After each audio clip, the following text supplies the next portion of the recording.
What's up? What's up? What's up? What's up, bros? It's me, the professor. You know what time it is. I was a little had some shit going on today, man. I don't want to tell you about it. All right, so jumping out the Jaguar. Let's go. Live auction. We were gonna do a live auction, but I had a problem with my soundboard. So instead of us being able to go forward, 125, 125, 125, 125, 6, so at 130. 130, 130, 131, 130, 130, 135 right here, 135, 135. What are we auctioning off? Well, whatever you put in front of me, I'm going to auction it off for you, and you're going to send that money to your favorite charity. So I'm going to start off right now with whatever $5. But I got to go 5. If I'm going to get on 10.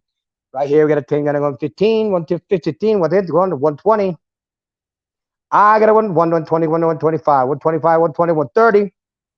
130, 130, 130, 140, 140, 145.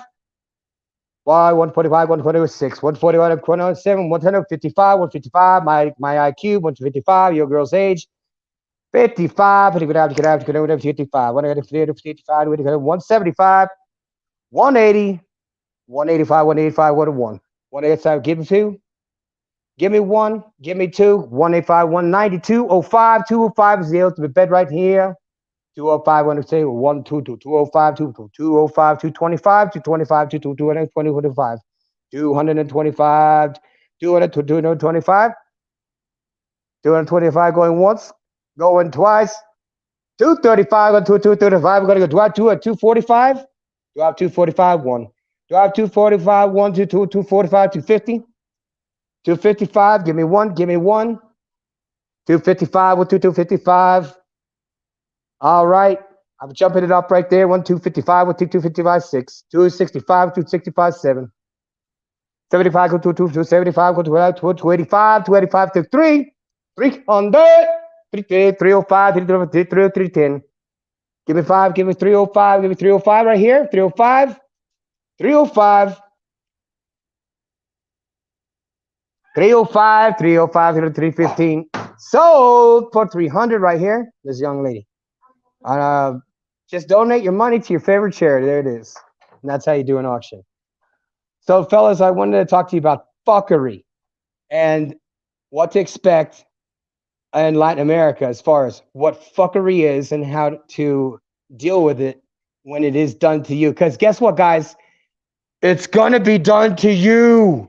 I have experienced every form of fuckery that I can just imagine. I never thought that I'd come here and people are nice to me and everything. To have people do shit behind my back and pretend like it didn't happen. It happens so frequently in Latin America that it's almost comical how often they do it and why they do it. Yesterday we talked about why people steal here, and because of the economic differences between people from North America and let's say, or Europe, and people from Central America or South America. See, everybody's used to getting paid by the hour. Ah, what do you get per hour? Motherfucker, I'm lucky if I get 2 tacos. 2 tacos.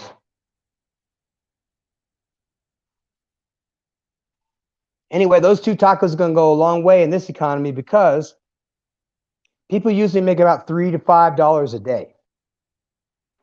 Now, if you could deal with $3 to $5 a day in income, but you only have $1 in expenses, that's not too bad because that means you're in a different economy. So what kind of fuckery happens? Well, it all comes down to basically stealing from you. Basically, if they're trying to extract resources from you, stealing, stay with you for free, stealing, get your food, rip you off, stealing. And the justification, like I said yesterday, is because they can never afford to buy one of whatever item. They have the right, therefore, to steal from you because they say they could never, ever, ever buy one, and you can afford to replace it. That seems fair, seems logical in bizarre world. But hey, let's talk about this situation that I had here where somebody stole my mail. And when they steal people's mail, the mailman delivers individually to each house. And if it's important, they have to sign for it. In this case, I had some important documents come and had to be signed for. And the guy that delivered the mail saw there was a check in that shit. And he, of course, knows where I am from and what I do somehow. And he decided to take the next 2 months of my statements that are coming in because he knew they were all coming in at okay. Eso mancha o no? ¿Hay manche? Huh? Okay. All right. So we're gonna saw while I'm on live TV.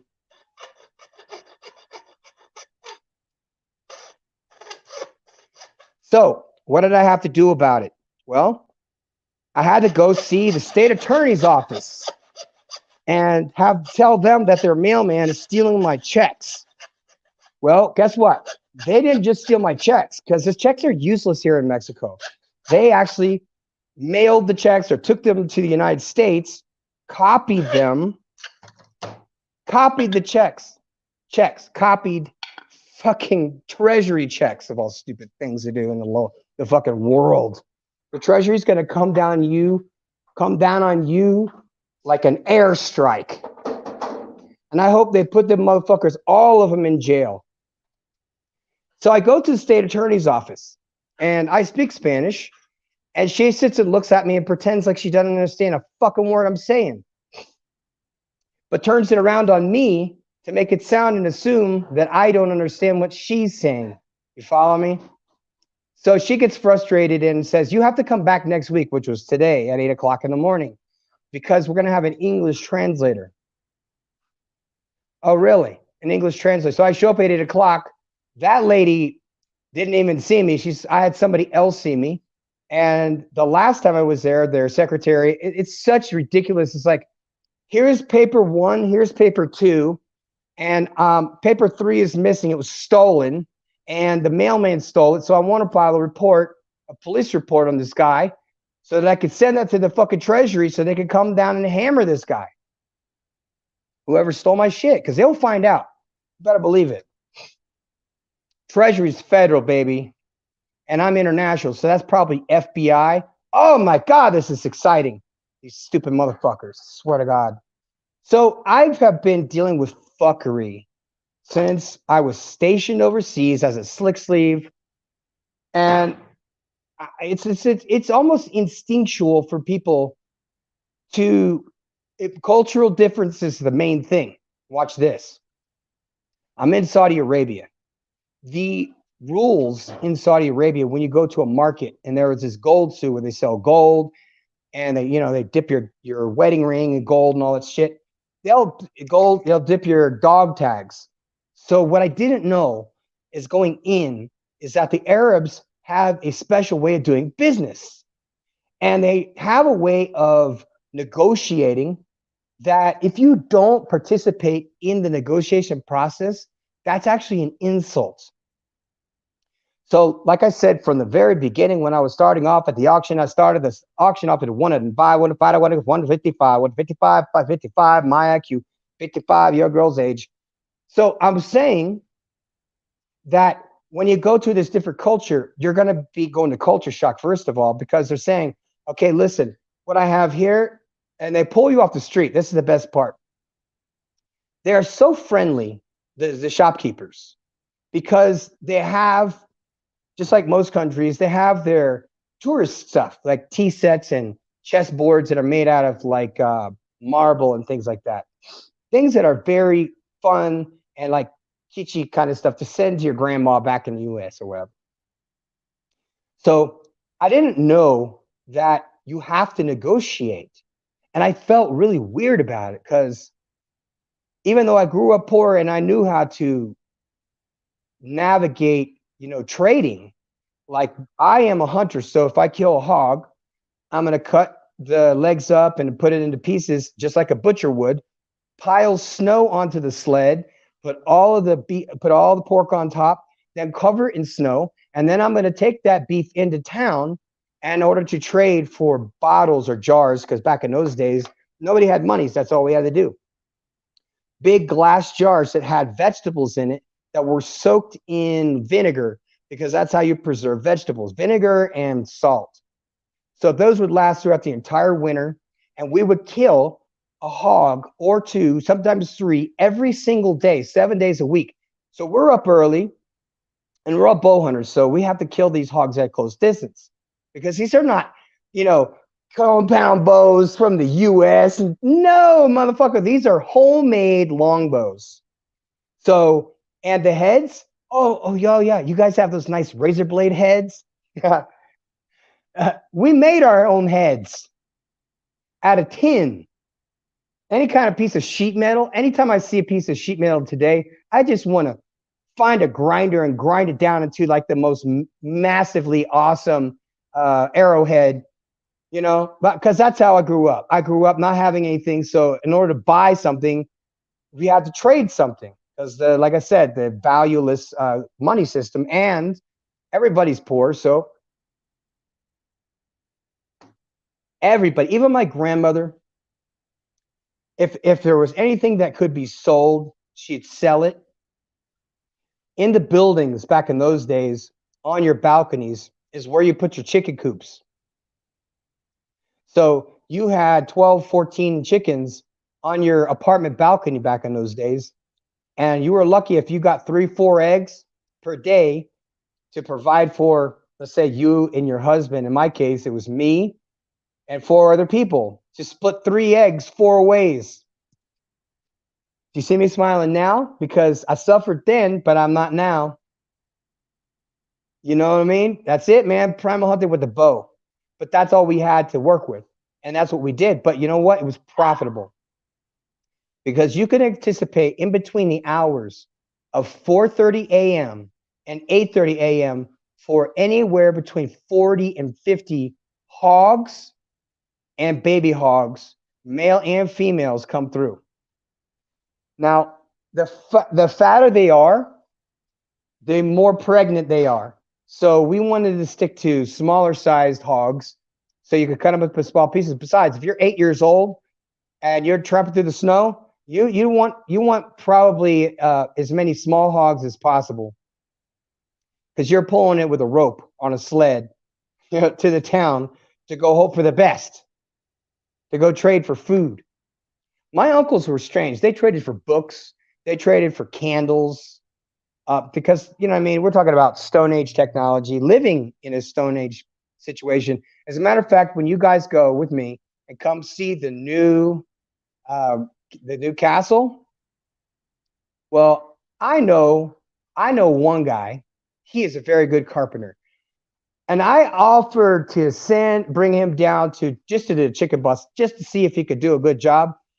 And I don't, I see the work he does online, but just imagine, okay, I'm going to need carpenters up the ass at this castle, because it's so fucking big. There's so much work to do. They have stairs. If you could see where they tore the stairs down, there's on this ancient stairs. You could see the stairs going up, and it's 4 stories. Well, I guess the 4th story isn't really a story. Well, I guess it is. It's the roof, the top, and the walls are 1.5 meters thick. So we're talking about cannon stuff, where people fired cannons out of this damn thing. So we go in 2 weeks to start cleaning up, because it is covered. You guys saw the pictures. It has been abandoned since, well, the guy that owns it has had it for 17 years. His family had it before him. And then the families of the original owners were revolutionaries in Mexico. The guys with the big mustaches with the bullets and all that shit. That's who used to own this fucking place. And it's a famous family. So it's not like anything made up or any fake history. These are real people, and their ancestors still own part of the castle. I'm not going to try and negotiate with them, because it is so big. It's like me buying an apartment building and living in it by myself. You know what I mean? I actually just want to have nice, huge, open gardens. And I want my dogs to be able to run around like crazy. I want to be able to control the environment so there's no bees out of control. There's no snakes anywhere. There's a well, a water well on the property. It's actually on mine. And it's wide open and it's like 15 meters deep. A child could fall down in there and be trapped. An animal could fall down in there. So I want to make sure I cover it with some screen or something. It's heavy duty that could be walked on. So yeah, it's awesome. So let's talk back about fuckery, because it seems to be that it comes in cycles. You got good times, and when people see you got good times, people try and fuck that up for you. And if you got a good business, people see you got a good business and they'll copy it. Oh, it's not fuckery. Fuckery is fuckery. So in order to make this make sense, I decided to go ahead and look up the definition of fuckery for you guys so you'd fully understand what fuckery actually means. All right, let's take a look. And okay, so the definition of fuckery, let's take a look. What is it at? Get back on out of here. Okay.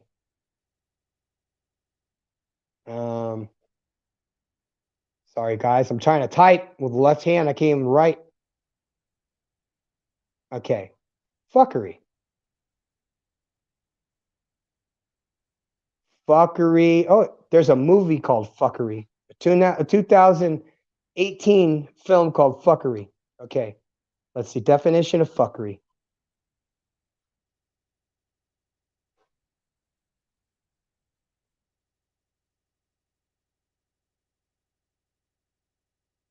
Oh, Christ.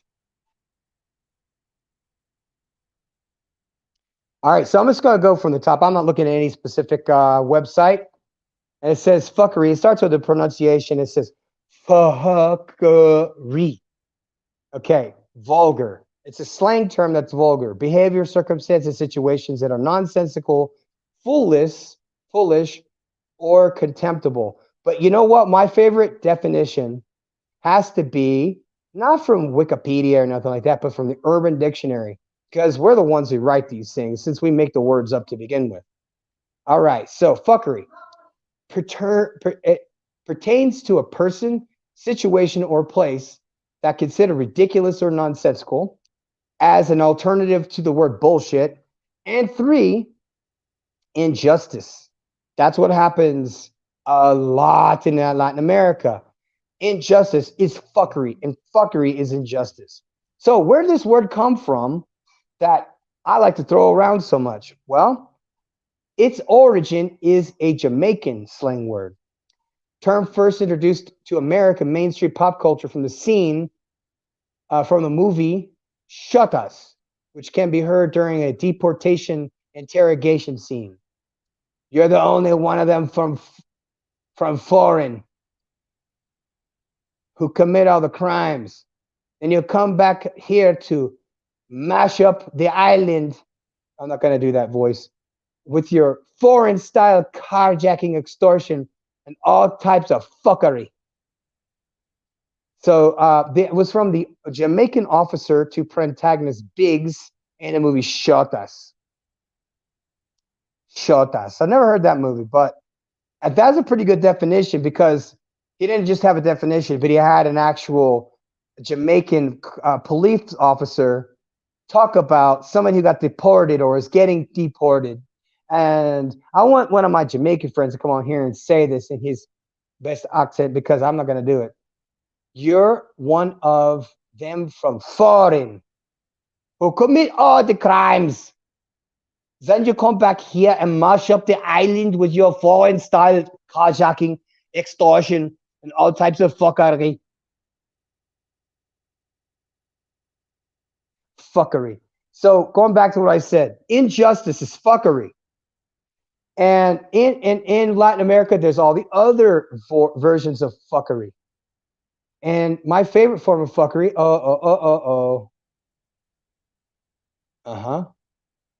somebody actually sent me the link. Somebody sent me the definition. So anyway, guys, you have to be on the lookout for fuckery, especially if you meet somebody you don't really know that well. And I know you want to. And I want to give you guys an opportunity to meet some ladies, the best kind when you're down here. And then we will avoid the fuckery. You only avoid fuckery if you stay out of the fuckeracious places. That's how you stay out of the fuckeracious places. You don't do dumb shit and you don't go looking for hookers or drugs. It's that simple. I mean, come on. This isn't the United States. You don't go do dumb shit like that. What are you doing? So anyway, back to fuckery, guys, because this morning I got a full dose of fuckery. So they asked me to come to the courthouse and talk to the state attorney's office about some fuckery, and I got fuckery in return. Not only did I get my shit stolen, I got no help from anybody to fucking fix the problem. The United States Treasury's over here sending me paperwork saying, yeah, we're going to go after these guys. You just need a police report. So I'm like, okay. I went and I got a Spanish police report, and they insisted I come back on Tuesday for a translation because that's part of the law, I guess. So I wanted to make sure I taped the interview, and it was pointless. It was a totally worthless situation. They asked me for my ID. They asked me for my driver's license. They asked me what happened again. So literally, I repeated the same process of everything I did the week before, only I got nowhere, was handed a business card and said, you're going to have to go to that other courthouse. Now, this is the third courthouse I've gone to, and it's not a big town, but apparently every courthouse has its own level of crimes. So it's like petty bullshit crimes, like walking around outside with a beer in your hand. That's the petty crime bullshit. And then it gets up to more serious crimes, and you go to this courthouse, and then you go to this courthouse for financial crimes. And so I'm like getting the runarounds. And I have a very limited time in which to resolve this problem because it involves money. And the guy that stole my money, the government is like, oh, well, he might have stole it, but you deposited. I'm like, no. I didn't do shit. I don't have anything to do with people stealing my shit. So you can see I'm getting fuckery over there. I'm going to get fuckery over there. And then I get accused of fuckery. Not directly, but indirectly, because they want you to fill out forms that are wrong. Like the situation is not like this. They sent me a copy of the checks that were stolen. They sent me the front copy. They didn't send me the back to verify the signature. So again, human error. And I'm having to write a letter to the governor and say, hey, look, this is what's going on. Somebody stole my shit. I'm getting the runaround from the court. I'm getting a runaround from the police. I'm even getting the runaround from the fucking the people that issued the check. So now I need the assistance of the U.S. Treasury fraud investigation to go after these guys. And I just need these two documents to do that. But like I said, fuckery is afoot. And since you have blue eyes and blonde hair, and you might have a blue passport, that is valid reason to give you the fuckery runaround. Because if you didn't know this, and if you think the DMV is bad in the US, well, just imagine the DMV on steroids, but in every government office. And do you know how they typically get really, really ratchet women to handle those positions in government? They do it extemporaneously here, meaning you are not ratchet enough to work for the government. You might be a nice person. You're not ratchet enough to work here. Sorry.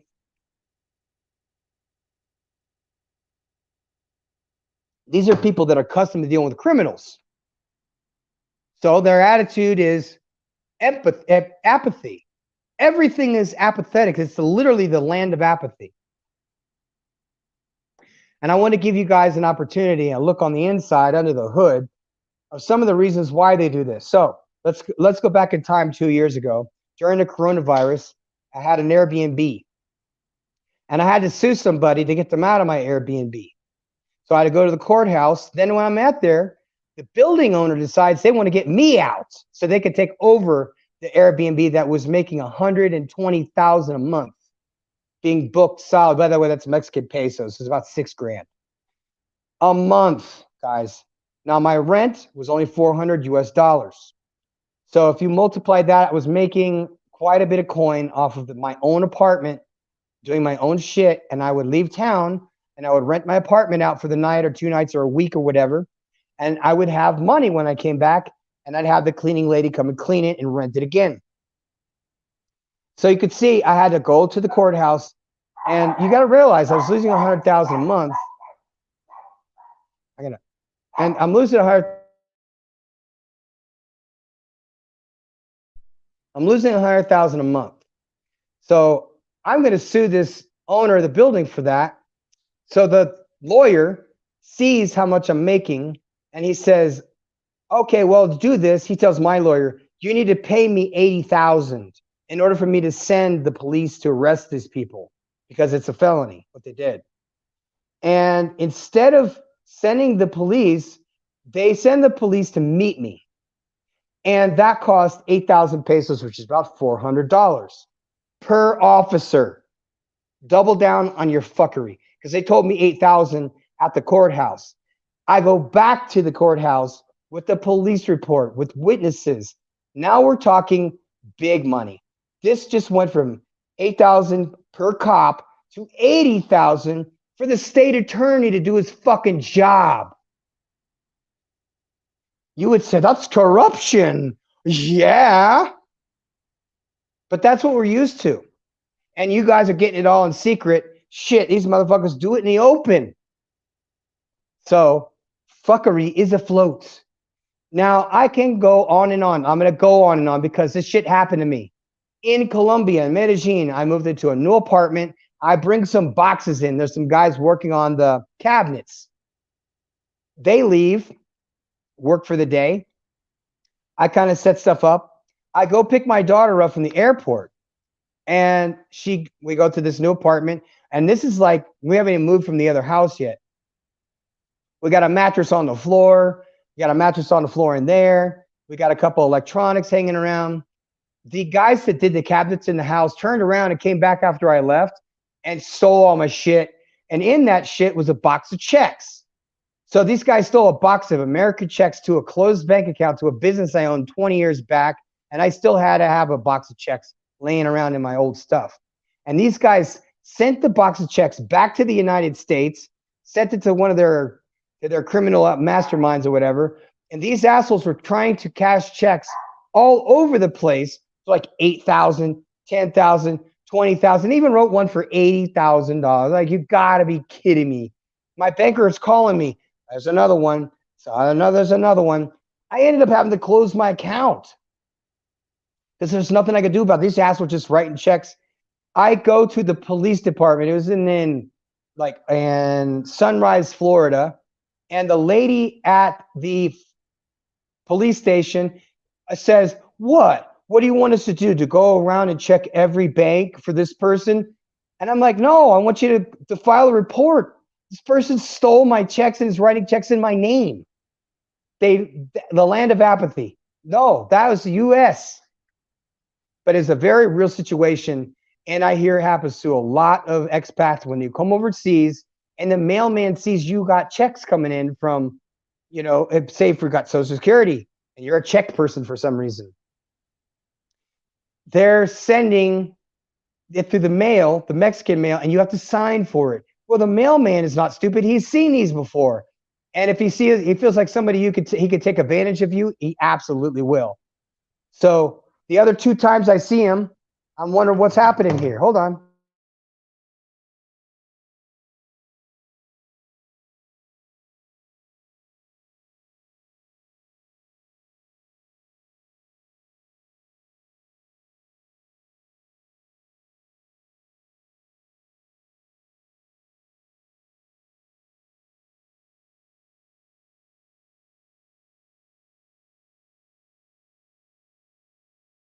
Guys, my microphone went out. My headphones went out. So anyway, long story short is that every single time I've had some interaction with courts or police or lawyers, it has been like the worst stereotypical, red tape bureaucracy you could just imagine. And if you've been to Spain, you know what I'm talking about. That's the worst. It's like, don't even waste your time I need a plate for my car. Build this out. Okay, well, you need to have these 4 documents. Okay, I have them. Okay, wait a minute. And they go in, they have a bunch. And they leave you in their office. And then they go check their Facebook. and then they come back. You need to have another paper. They're just making shit up because the locals will just go in, handle their business, and walk out. The last time I went to the courthouse, I brought a local with me who was the commander over here, and they're just like snapping to fucking attention, putting shit together. No, I don't go to the courthouse dressed like this. Why would I? Fuck you think I am? Anyway, so the fuckery is real. So if you can just imagine, if you went, this doesn't happen here. This happens here.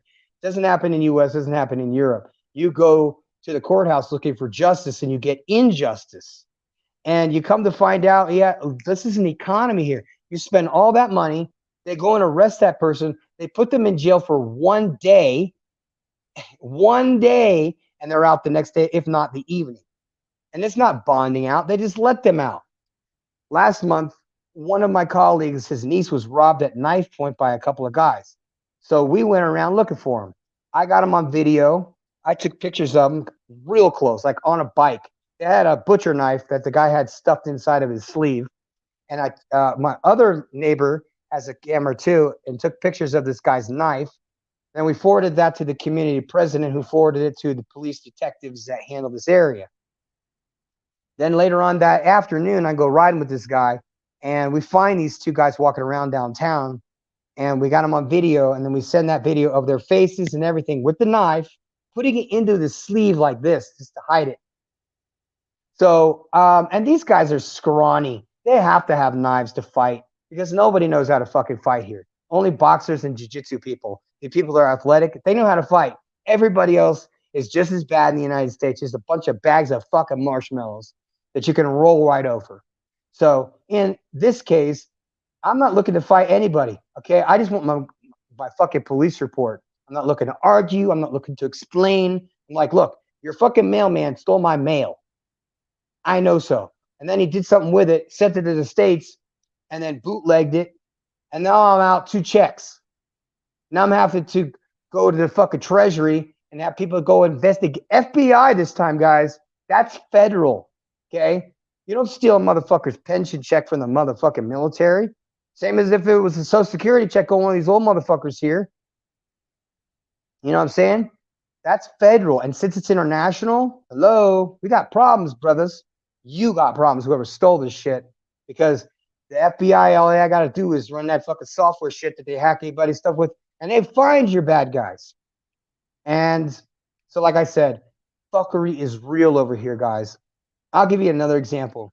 When I was in Colombia, I wanted to have like antique patio furniture from like the 70s. But I had these old cushions that were 100 years old. I was like, no.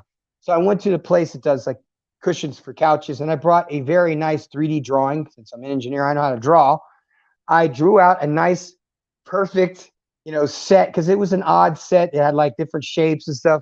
So I give him this whole page that has all the 3D drawings and all the measurements on it.